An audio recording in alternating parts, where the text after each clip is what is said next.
अंतर्राष्ट्रीय व्यापार के अंतर्गत अंतर्राष्ट्रीय व्यापार के प्रकार, उसके लाभ, उसकी हानि यहाँ पर पढ़ चुके हैं। आज अपन पढ़ेंगे अंतर्राष्ट्रीय व्यापार के जो प्रमुख व्यापारिक संगठन हैं उनके बारे में। तो कुछ व्यापारिक संगठन है अंतर्राष्ट्रीय स्तर के और कुछ है प्रादेशिक यानी छोटे स्तर के। तो अंतर्राष्ट्रीय व्यापार संगठनों में सबसे पहले जो देखें तो वो है प्रशुल्क एवं व्यापार महासमझौता, जिसको क्या कहते हैं, गेट। कई बार इस पे क्वेश्चन आता है कि गेट पे टिप्पणी लिखिए या गेट की विशेषताएं लिखिए या गेट का पूरा नाम लिखिए। एक नंबर में क्वेश्चन भी आ सकता है। तो गेट का पूरा नाम क्या है, प्रशुल्क एवं व्यापार पर महासमझौता। प्रशुल्क एवं व्यापार महासमझौता किसकी फुल फॉर्म है, ये गेट की। गेट क्या है, एक अंतर्राष्ट्रीय व्यापार संगठन। तो यह विश्व का पहला विशाल अंतर्राष्ट्रीय व्यापार समझौता है। विश्व का पहला विशाल अंतर्राष्ट्रीय व्यापार महासमझौता था ये। और इसकी शुरुआत हुई थी तो लगभग 96 देशों ने इसके ऊपर हस्ताक्षर किए थे और तारीख क्या थी, 30 अक्टूबर 1947। शुरुआत में 96 देशों ने इस पर हस्ताक्षर किए, तारीख थी 30 अक्टूबर 1947। और ये लागू कब हुआ, ये महासमझौता 1 जनवरी 1948। ये भी क्वेश्चन आ सकता है कि गेट समझौता है वो पूरे विश्व में कब लागू हुआ था, तो 1 जनवरी 1948 को ये लागू हुआ था। यह एक अंतर्राष्ट्रीय व्यापार की आचार संहिता है, यानी अंतर्राष्ट्रीय व्यापार में क्या क्या नियम लागू होते हैं सभी देशों के ऊपर वो इसमें है। प्लस उदारीकरण यानी उन्हीं नियमों में, अगर उन्हीं नियमों से किसी भी पूरे विश्व में अंतर्राष्ट्रीय व्यापार के आर्थिक विकास में या देशों के आर्थिक विकास में अगर कोई बाधा आती है तो उन्हीं नियमों में ढील दी जाती है या उन्हीं नियमों में से कुछ नियमों को बर्खास्त कर दिया जाता है। वो जो नीति है वो नीति क्या कहलाती है, उदारीकरण की नीति। तो इस गेट समझौते में क्या है कि अंतर्राष्ट्रीय व्यापार की आचार संहिता प्लस उदारीकरण की एक क्या है, उदारीकरण की नीति पर आधारित संस्था। कौन, गेट। गेट जो है वो अंतर्राष्ट्रीय व्यापार आचार संहिता युक्त उदारीकरण की कार्य पद्धति पर आधारित संस्था थी इसलिए लिखा है क्योंकि वर्तमान में गेट जो है वो WTO में मिला दी गई है। अब गेट का अस्तित्व नहीं है। और गेट ने क्या किया, गेट ने किया कि विभिन्न देशों की व्यापार समस्याओं पर बातचीत करने के लिए, यानी किसी जब अंतर्राष्ट्रीय व्यापार है तो अंतर्राष्ट्रीय व्यापार होगा तो कुछ न कुछ समस्याएं आएंगी। जैसे अपन ने पिछले वीडियो में पढ़ा कि उससे कुछ हानियां हैं, तो उन हानियों को दूर करने के लिए या किसी भी देश की व्यापार में आने वाली समस्याओं को बैठकर हल किया जाए या उन समस्याओं को कोई सुनने वाला हो, तो उस सुनने वाले मंच को क्या कहते हैं, गेट। यानी गेट ने विभिन्न देशों की व्यापार समस्याओं पर बातचीत करने तथा उनका हल ढूंढने के लिए क्या किया, एक मंच प्रदान किया। यहाँ पे कोई भी देश है, चाहे वो विकसित देश है, अविकसित है या अल्प विकसित है, कोई भी देश है वो अपने व्यापार से संबंधित समस्याओं को या व्यापार से संबंधित किसी भी बातचीत को उस मंच पे रख सकता है और उसका हल है वो प्राप्त कर सकता है।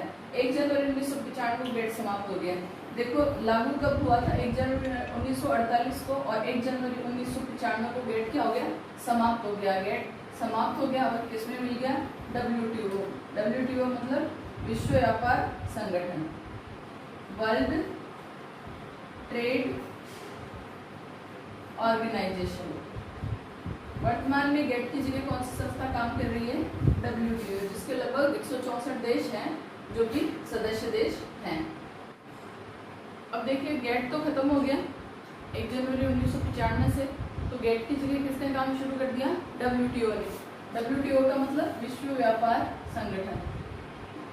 ये भी आ सकता है कि WTO की फुल फॉर्म लिखिए, WTO का पूरा नाम लिखिए, तो WTO का पूरा नाम क्या होगा, विश्व व्यापार संगठन।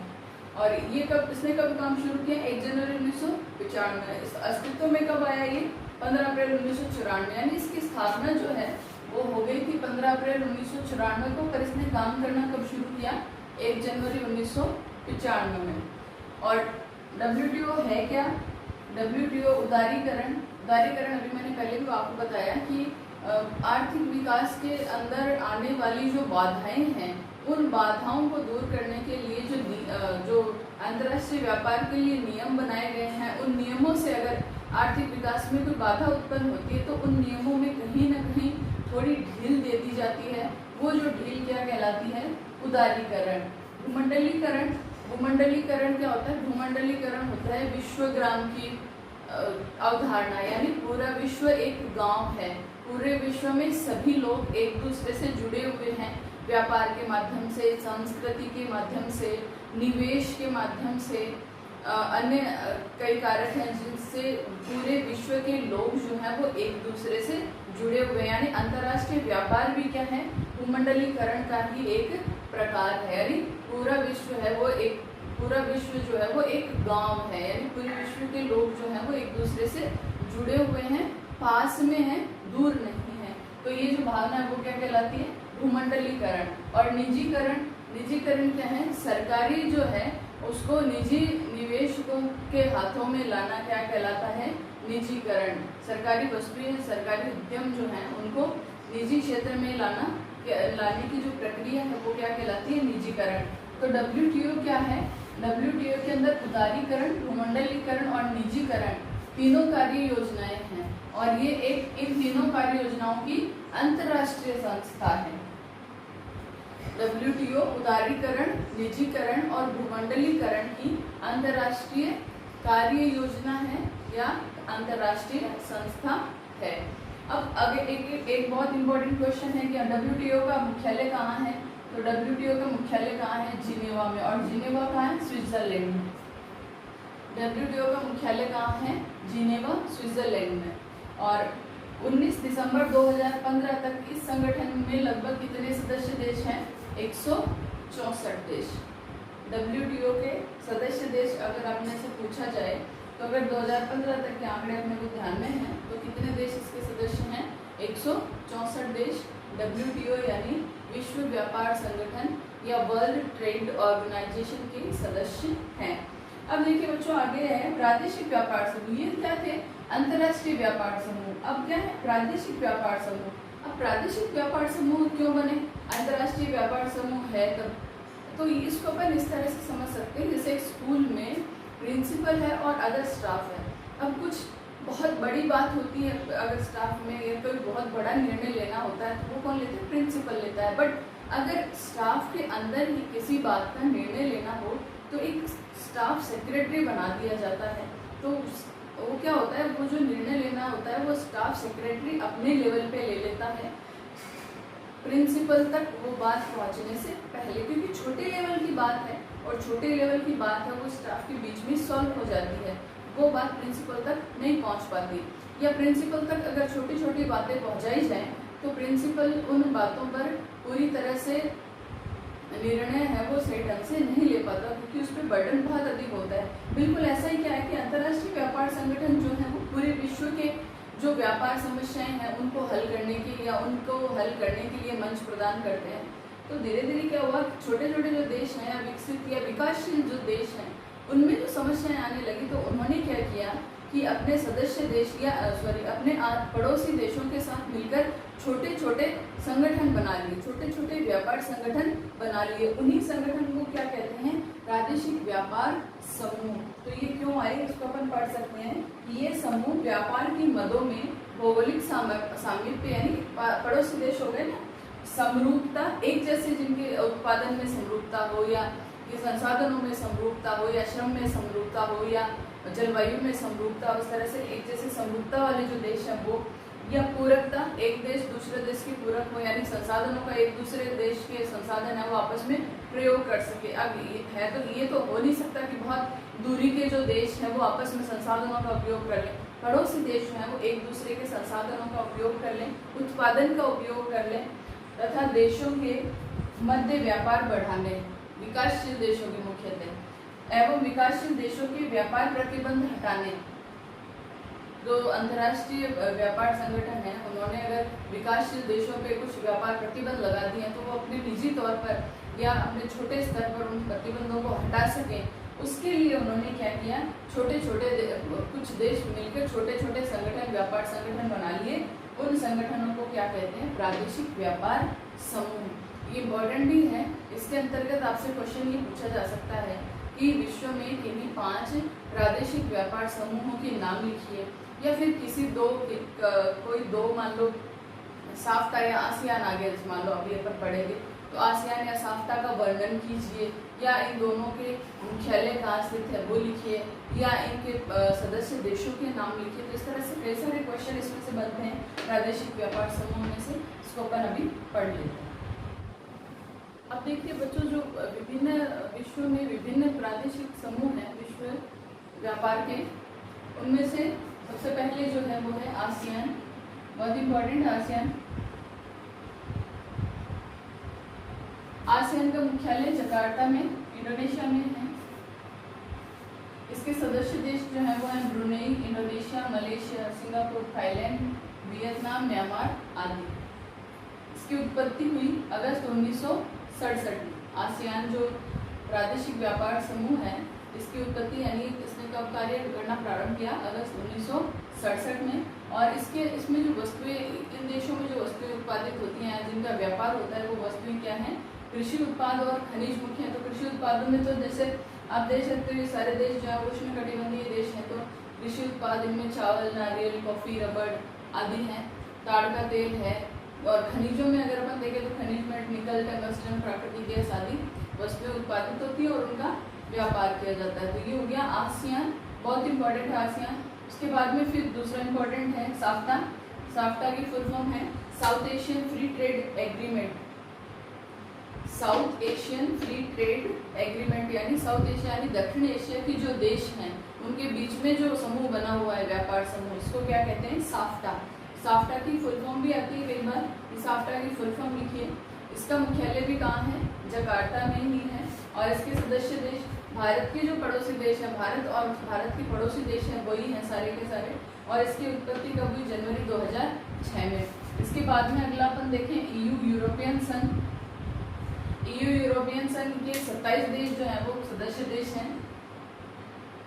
कितने देश हैं, 27 देश इसके सदस्य देश हैं। नाम इसका EU यूरोपियन संघ। और इसका जो मुख्यालय है वो है ब्रुसेल्स में, और ब्रुसेल्स का इस बेल्जियम में। EU यूरोपियन संघ है जो व्यापार समूह, प्रादेशिक व्यापार समूह, इसका मुख्यालय ब्रुसेल्स में बेल्जियम में है। और इसके सदस्य देश हैं लगभग 27 हैं। और उनमें से अगर मुख्य देश देखें तो Austria, Belgium, Denmark, France, Finland, Ireland, Italy, Netherlands, पुर्तगाल, स्पेन, UK आदि। इसकी उत्पत्ति कब हुई, फरवरी 1992 में। EU यूरोपियन संघ की उत्पत्ति फरवरी 1992 में हुई। और इसमें जो वस्तुएं उत्पादित या निर्यात या आयात की व्यापारित की जाती हैं वो हैं कृषि उत्पाद हैं, मुख्यतः खनिज हैं, गाड़ियां हैं, लकड़ी है और कागज का सामान आदि वस्तुएं यहाँ पे उत्पादित और व्यापार इन वस्तुओं का किया जाता है। तो ये तो हो गए 3। आगे अपन और पढ़ते हैं व्यापार समूह, प्रादेशिक व्यापार समूह पढ़ेंगे। आगे अपन इसमें समूह पढ़ें तो अगला जो समूह है वो है Latin American integration association. Latin America वो देश हैं जहाँ पर मुख्यतः जो भाषा बोली जाती हैं वो हैं स्पेनिश, पुर्तगाली और फ्रेंच भाषाएं। साउथ अमेरिका का ज़्यादातर भाग इसके अंतर्गत आता है। यहाँ पे कौन सी भाषाएं, स्पेनिश, पुर्तगाली और फ्रेंच भाषाएं मुख्यतः बोली जाती हैं। और उन्हीं देशों के समूह को क्या कहते हैं, लैटिन अमेरिका। इसके अंतर्गत दक्षिणी गोलार्ध का जो अमेरिका का भाग है वो आता है। तो दक्षिणी गोलार्ध में तो इसका जो मुख्यालय है वो है मॉन्टेविडियो, उरुग्वे में। और इसके जो सदस्य देश हैं वो हैं Argentina, Bolivia, Brazil, Colombia, Ecuador, Mexico, Paraguay, Peru, Uruguay और वेनेजुएला। और इस समूह की उत्पत्ति कब हुई, 1980 में, लैटिन अमेरिकन इंटीग्रेशन एसोसिएशन। अगला जो समूह है वो है नाफ्टा। अभी देखो थोड़ी देर पहले अपन ने पिछला जो अपन ने पढ़ा था, दूसरे नंबर का जो समूह पढ़ा था वो था साफ्टा, साउथ एशियन। अब ये है नाफ्टा यानी north American free trade association. इतना तो दोनों में सेम है, इसमें नॉर्थ अमेरिकन हो गया नाफ्टा, उसमें साउथ एशिया हो गया साफ्टा। तो दोनों में थोड़ा फर्क है, दोनों की फुल फॉर्म पूछी जा सकती है। और इसका नाफ्टा का जो मुख्यालय वो है वियना। और इसके सदस्य देश जो है वो है कनाडा, मेक्सिको और USA यानी उत्तरी अमेरिका के देश। इसकी उत्पत्ति 1994 में। इसमें जो वस्तुएं उत्पादित होती हैं वो मुख्यतः कृषि उत्पाद हैं, मोटर गाड़ियां हैं और इनका व्यापार किया जाता है। ओपेक, ये बहुत इंपॉर्टेंट है।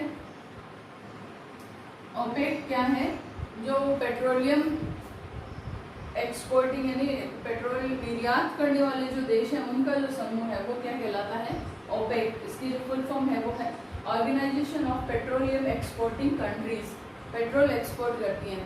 अशोधित खनिज तेल खूब होता है, उससे होता है यहाँ पे, और उसका वो निर्यात करते हैं। तो उन देशों का जो समूह है वो क्या कहलाएगा, ओपेक। ओपेक का मुख्यालय कहाँ है, वियना में, ऑस्ट्रिया में। उत्पत्ति इसकी हुई 1949 में, मुख्यालय वियना में, उत्पत्ति 1949 में, ध्यान रखना इसको। और इसके जो सदस्य देश हैं, इसमें लगभग 14 देश जो हैं वो इसके सदस्य देश हैं। उनमें से कुछ हैं Algeria, Indonesia, Iran, Iraq, Kuwait, Libya, Nigeria, Qatar, सऊदी अरब, संयुक्त अरब अमीरात और वेनेजुएला आदि। और वस्तु जो उत्पादित होती है जिसका निर्यात या व्यापार किया था वो सबको पता ही है, अशोधित खनिज तेल। तो ये मुख्य हो गए अपने मुख्य प्रादेशिक व्यापार समूह। और इसी के साथ अपना चैप्टर भी लगभग कंप्लीट हो चुका है। अगर आपको वीडियो अच्छा लगा तो कमेंट जरूर कीजिए, और वीडियो आप शुरू से लेकर लास्ट तक पूरा देखिए, और पसंद आए तो उसके लिए कमेंट जरूर कीजिए।